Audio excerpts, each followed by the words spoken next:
देखिए, आप सभी को ऐतिहासिक शब्दावलियों से प्रश्न आप सभी के पूछे जा रहे हैं और मैं आप सभी की परीक्षा के लिए ऐतिहासिक शब्दावलियों की एक पूरी सीरीज लेकर के चल रहा हूं। उसके अंतर्गत ये आपका नया सेशन है और यहाँ पर मैं कई सारी शब्दावलियां ऐतिहासिक करवाऊंगा। आप सभी इन शब्दावलियों को लिखते जाइए। 100% आपकी शब्दावलियां जितनी मैं करवा दूंगा इससे बाहर क्वेश्चन नहीं आएंगे, इसलिए ऐतिहासिक शब्दावलियां महत्वपूर्ण जितनी हो सकती हैं वो सारी महत्वपूर्ण शब्दावलियां यहाँ पे हम कर रहे हैं। अभी तक कई सारे सेशन हो चुके हैं। चलिए आगे बढ़ते हैं। देखिए, एक आपकी शब्दावली है धर्मगंज। धर्मगंज, ये आप सभी ने बड़ा नाम सुना होगा कि नालंदा विश्वविद्यालय में एक बहुत बड़ी लाइब्रेरी थी, पुस्तकालय थी।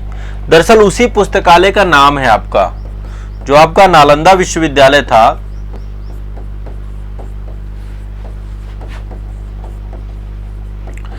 इस विश्वविद्यालय की लाइब्रेरी का नाम था धर्मगंज। क्या नाम था?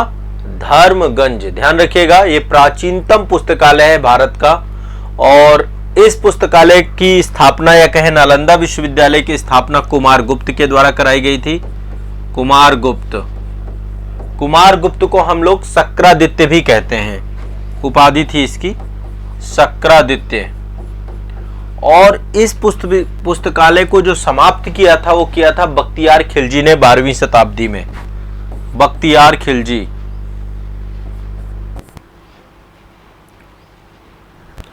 ये वो व्यक्ति था जिसने बौद्ध धर्म को पूरी तरीके से समाप्त करने का काम किया और ये वो व्यक्ति था जिसने भारत के कल्चर, संस्कृति, इन सब को समाप्त करने का काम किया। तो बख्तियार खिलजी के द्वारा जो है इसको समाप्त कर दिया गया था, तहस नहस कर दिया गया था।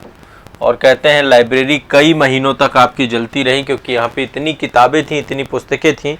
तो धर्मगंज क्या है? आपकी नालंदा विश्वविद्यालय में अवस्थित भारत की प्राचीनतम लाइब्रेरी में से एक लाइब्रेरी है। ठीक है, तो धर्मगंज क्या है आपका? धर्मगंज याद रखिएगा, नालंदा विश्वविद्यालय का विशाल पुस्तकालय। ठीक है, एक आपसे ये पूछा जा सकता है। अगला चलते हैं। अगला है आपका शकंबरी। शकंबरी, शकंभरी, एक टर्म्स आपका ये है शकंबरी। अब यदि इतिहास के दृष्टिकोण से देखें तो हड़प्पा सभ्यता में एक मुहर प्राप्त हुई है, जिस मुहर में सिर के बल एक स्त्री खड़ी है, उसका चित्र अंकित है। मतलब वो सिर के बल खड़ी है और इस स्त्री के गर्भ से पौधा निकलता हुआ दिखाया गया है। ठीक है, योनि वाले पार्ट से, मतलब एक तो एक स्त्री है वो उल्टा खड़ी है और उसकी योनि से एक पौधा निकल रहा है। तो जॉन मार्शल ने इसे पृथ्वी माता कहा है, यानी कि पृथ्वी माता का आद्य रूप आपका शकंबरी के नाम से बोला है। यही आपकी शकंबरी है, पृथ्वी माता का आद्य रूप। ये जॉन मार्शल ने बोला, सर जॉन मार्शल ने। सर जॉन मार्शल ने ये बात कही। तो शकंबरी जो है पृथ्वी माता का आद्य रूप है। ठीक है, सभी को क्लियर है, स्पष्ट है? शकंबरी जो है पृथ्वी माता का आद्य रूप है। तो हड़प्पा से एक मुहर प्राप्त हुई है जिसमें एक स्त्री सिर के बल खड़ी है और उसकी योनि से एक पौधा निकलता हुआ दिखाया गया है। इसको जो है पृथ्वी माता का आद्य रूप या शकंबरी कहा गया है। इसको हम उर्वरता की देवी भी कहते हैं। एक दूसरा टर्म्स इसके लिए आता है उर्वरता की देवी। उर्वरता की देवी भी कहा गया, इसे क्या बोला गया है? उर्वरता की देवी।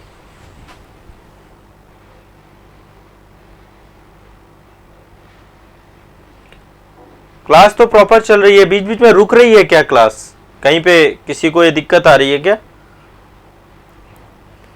ईशा जी, प्रीति सिंह जी, सुमन राय जी, क्लास में कोई दिक्कत आ रही है क्या? क्लास प्रॉपर चल तो रही है? ठीक है, तो एक तो टर्म्स आपका ये है धरती माता उर्वरता की देवी। ठीक है, ये आपको ध्यान में रखना है। ठीक, और ये जो मुहर प्राप्त हुई है, स्टैम्प प्राप्त हुई है, स्टैम्प के दूसरी तरफ जो है कहते हैं कि एक पुरुष शस्त्र लिए खड़ा हुआ है और मतलब कह रहे हैं कि इसमें ये पता चलता है कि यहाँ पे मातृ देवी को बलि दी जा रही, पूजा में बलि दी जा रही है, ऐसा जो है। तो शकंबरी क्या है, उर्वरता की देवी है। और ये इसके बारे में जानकारी कहाँ से मिलती है, ये हड़प्पा सभ्यता से जुड़ाव है इसका। हड़प्पा सभ्यता उसकी एक मुहर है, ये सभ्यता की मुहर से, ठीक है। तो ये टर्म्स आपको पता चले तो भी आप इसको कर पाएंगे। हाँ ठीक है, वेरी गुड, बहुत बढ़िया।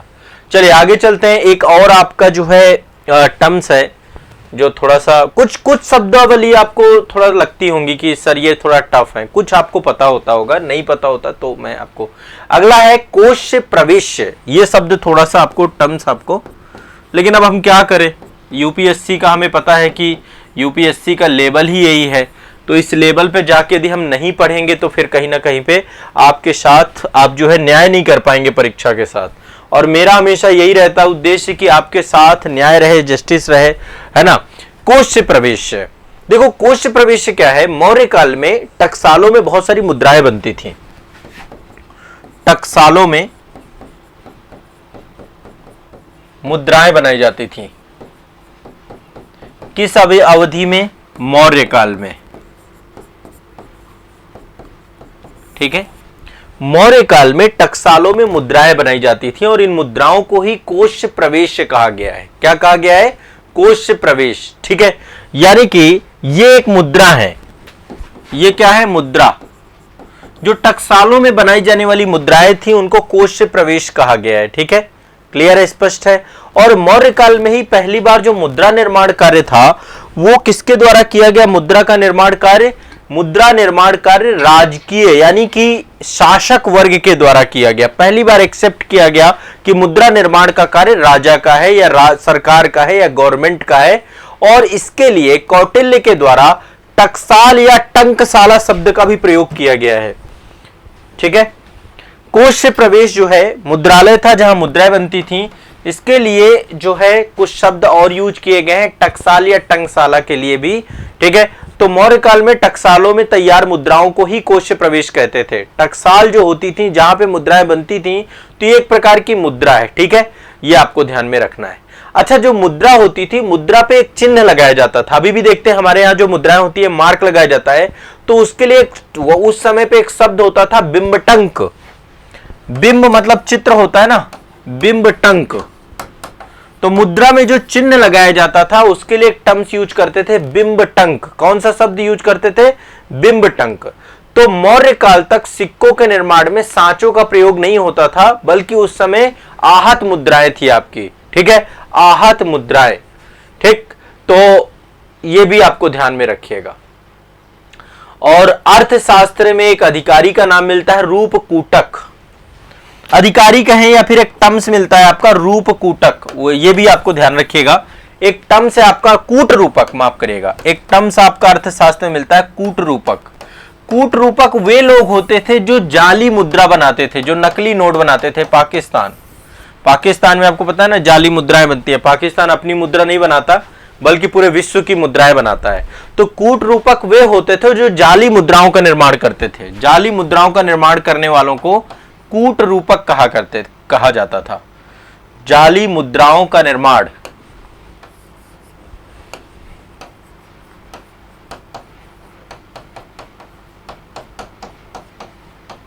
जाली मुद्राओं का निर्माण करने वाले को कूट रूपक कहा जाता था। क्या कहा जाता था, कूट रूपक, जो जाली मुद्राओं का निर्माण करते थे। तो बिंबटक क्या था, ये जो चिन्ह लगाया जाता था मुद्राओं में जो चिन्ह लगाया जाता था, निशान लगाया जाता, उसे बिंबटक कहते थे। कूट रूपक वे लोग होते थे जो जाली मुद्राओं का निर्माण करते थे। और कोश से प्रवेश क्या होता था, टकसालों में बनी मुद्रा को कोश से प्रवेश कहा जाता था। सभी ने ये लिख लिया, कोश से प्रवेश क्लियर हो गया सबको, बहुत बढ़िया। अब अगला शब्द है आपका अकम या पुरम, ठीक है। अगला शब्द है अकम। पहले अकम समझते हैं, अकम क्या है। देखिए अकम जो है ये संगम साहित्य से जुड़ा हुआ है। एक और शब्द है यहां पे पुरम, इसे भी लिख लीजिए।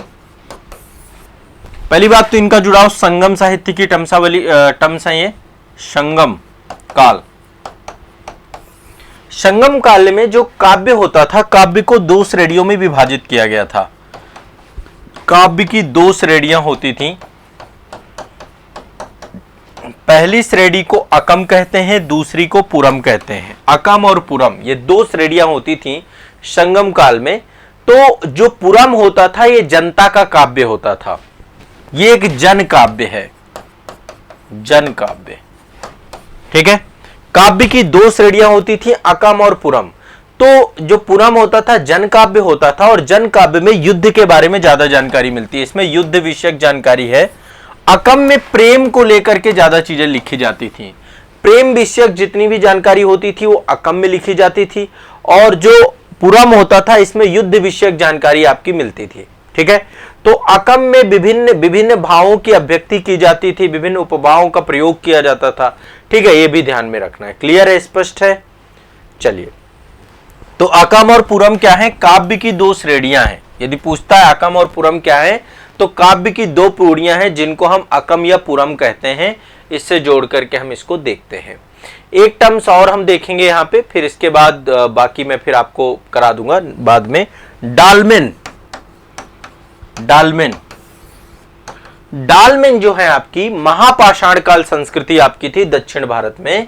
तो महापाषाण कालीन संस्कृति में क्या होता था, बड़े बड़े पत्थरों को समाधियों के ऊपर रख दिया जाता था। ठीक है, जैसे मान लीजिए बीच में कोई एक समाधान है, तो अगल बगल बड़े बड़े पत्थर रख के ऊपर से इनको ढक दिया जाता था। ठीक है, तो ये समाधि का एक रूप है, समाधि का एक रूप, जिसमें ये महापाषाण काल संस्कृति से जुड़ा हुआ है दक्षिण भारत की। तो दक्षिण भारत में क्या होता था, समाधान की एक पद्धति है ना, जिसमें बड़े बड़े पत्थरों का प्रयोग किया जाता था, चारों तरफ से पत्थर, तो कई प्रकार, पिट सर्किल, डालमेन, है ना। तो एक तरीके से डालमेन का मतलब होता था पत्थर की मेज। आप देख पा रहे होंगे बीच में सौ है, इधर एक जो है लगा हुआ है पत्थर, और इधर एक पत्थर, और ऊपर सीधा रखा हुआ है। तो ये मेज की तरह आकृति आपको लग रही होगी, पत्थर के मेज की तरह की आकृति लग रही होगी। ठीक है, इसको डालमेन कहते थे। डालमेन जो है आयताकार मेज के आकार का होता था, और इसके अंदर जो है ताबूत में जो है समाधान किया जाता था। तो जो आपका ब्रह्मगिरी वाला क्षेत्र है, संगनकल्लू, संगनकल्लू में तो राख के टीले पाए गए हैं। जो ब्रह्मगिरी वाला क्षेत्र है, चिंगलपेट एक जगह है, ये सब कर्नाटक की जगह है, साइट है, ब्रह्मगिरी है ना, ब्रह्मगिरी की साइट है। यहां पर चिंगलपेट की साइट है, चिंगलपेट की साइट है। इन सब साइटों में हमें ये देखने को मिलते हैं। लिखते जाना भाई, समझ में आ रहा है ना। देखो शब्दावली पुरानी भी जितना मैं पढ़ा चुका हूं ना, उनको भी याद करते जाना है, केवल नए के चक्कर में नहीं, केवल नया देखते जा रहे हो, पुराना भी पढ़ना है ना।